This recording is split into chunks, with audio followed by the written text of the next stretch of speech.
বড় ভুল হয়ে গেছে তাই না? এখনো আমের আচার তৈরি করা হয়নি। একেতে আমের তো আটি হয়ে গেছে, পাকার প্রায় সময় হয়ে এলো।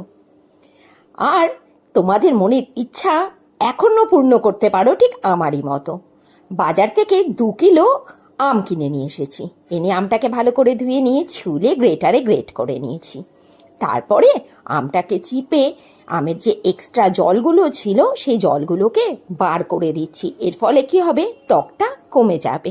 আর জলটা ইচ্ছা করলে তোমরা রাখতে পারো, তার ফলে চিনির পরিমাণটা আরও বেশি ব্যবহার করতে হবে। 2 কেজি আমি প্রায় 1 কেজি মতো চিনি দিয়ে ভালো করে মেখে রেখে দিচ্ছি যতক্ষণ না চিনিটা গলে যাচ্ছে। এদিকে চিনিটা গলে যেতে থাকুক, আর ওইদিকে আমি একটা ভাজা মশলা রেডি করে ফেলি। মশলার মধ্যে নিয়েছি মৌরি, জিরে, ধনে আর শুকনো লঙ্কা।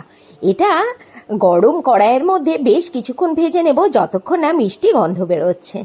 এবার এটা মিক্সিং বোলের মধ্যে ট্রান্সফার করে ঠান্ডা হয়ে যাওয়ার পরে গুঁড়ো করে রেখে দেবো। আর এদিকে আমের আচারটা ততক্ষণ রান্না করব যতক্ষণ না আমের কালারটা ট্রান্সপারেন্ট হচ্ছে। এবার এর মধ্যে কিছুটা এমনি লবণ আর কিছুটা বিট লবণ অ্যাড করে দেব, দিয়ে খুব ভালো করে নাড়িয়ে চাড়িয়ে রান্না করে নেব। আর শেষে ছড়িয়ে দেব ভাজা মশলা আর অবশ্যই হাফ কাপ ভিনিগার। আর ভিনিগারটা দেওয়ার ফলে আচারটা ফ্রিজে না রাখলেও বাইরেই প্রায় 1 বছর পর্যন্ত একদম পারফেক্ট থাকবে। অবশ্যই বাড়িতে এইভাবে একবার তৈরি করে রেখে দিও।